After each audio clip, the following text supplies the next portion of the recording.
मीठ मीठ बोलिया बुझला ऐसे राजा, सवाद जैसे गन्ना के रस के। हाय मीठ मीठ बोलिया बुझला ऐसे राजा, सवाद जैसे गन्ना के रस के।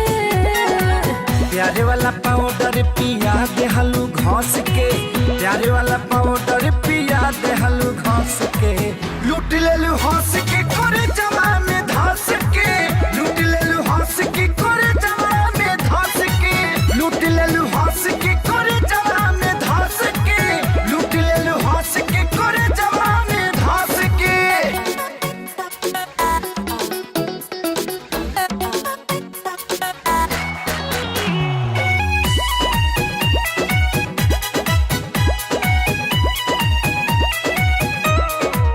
ए राजा मन भावेला और फुसकी, हिल करेला ई चाहियो के चुसकी।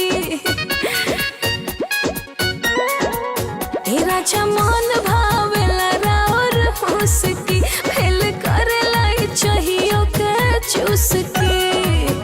पगला बनवले बाड़ू सुन के नथुनिया पर, मतिया भरमवले बाड़ू रूप चून मुनिया पर।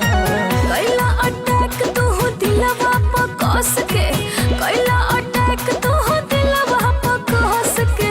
लूट ले लू हंस के करे जवा में धस के, लूट ले लू हंस के करे जवा में धस के, लूट ले लू हंस के करे जवा में धस के, लूट ले लू हंस के करे जवा में धस के।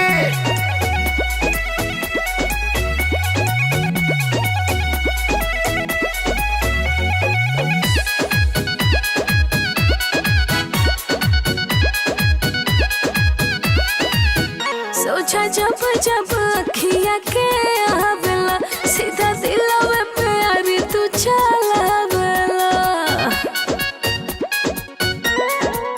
आ सोचा जब जब अखिया के आवेला, सीधा दिलवे पे यारी तू चलावेला।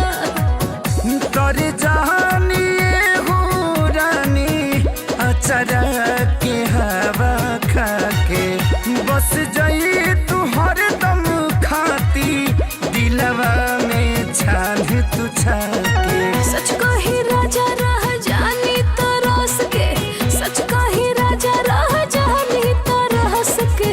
लूट ले लू हंस के करे जवा में धस के, लूट ले लू हंस के करे जवा में धस के, लूट ले लू हंस के करे जवा में धस के, लूट ले लू हंस के करे जवा में धस के। पूरा फिल्म देखे खातिर अभी डाउनलोड करी दंगल प्ले ऐप।